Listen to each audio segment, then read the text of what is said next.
Dear friends, I want to wish you a Shabbat Shalom.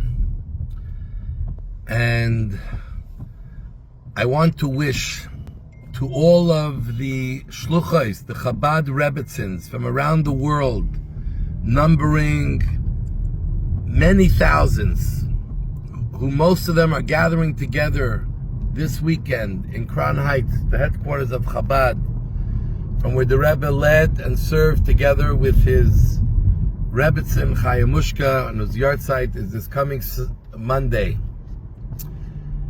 Then they're gathering to come together in unity, to share, plan, encourage each other, motivate each other, and just come back to the source from where they all went to dedicate their lives, the lives of their husbands and their families, to spreading the beauty of Judaism to every single Jew and beyond. And we must make a special thank you to all the husbands who will be playing Mr. Mom during this Shabbos while their wives are able to re-energize the women, the real foundation and backbone of the Jewish people. This week's Torah portion, we read about the Ten Commandments. And in the Ten Commandments, we were told in the Torah how Hashem told Moshe to first address the women. Because first talk to the women and then you'll talk to the men. And it wasn't just Moshe being polite, women before men. It's because Hashem said that the women are much more amenable to listen and to follow with faith, dedication, and clarity, while men will struggle more. But when their wives are in the right place and the Jewish women are in the right place, the men will ultimately follow as well.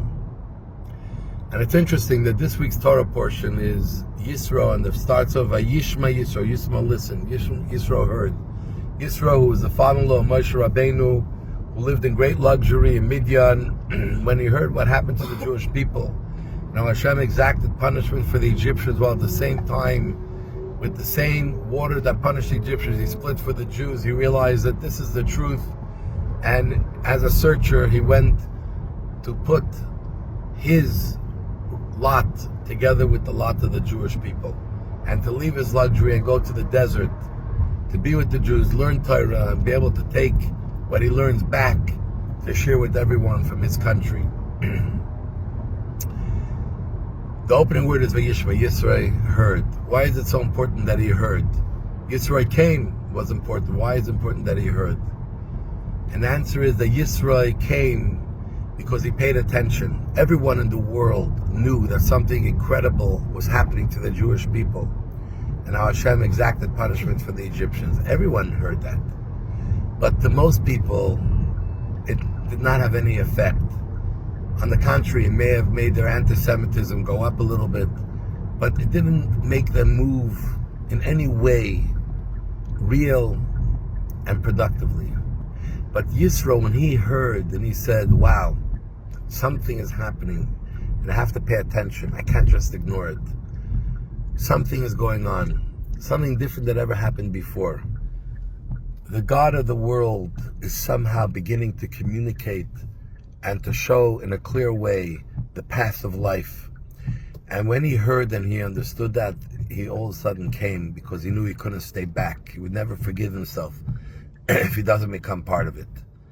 And this is also the power of the Jewish women. Jewish women are able to hear. They hear the needs of their children, the needs of their spouse, and they act on it.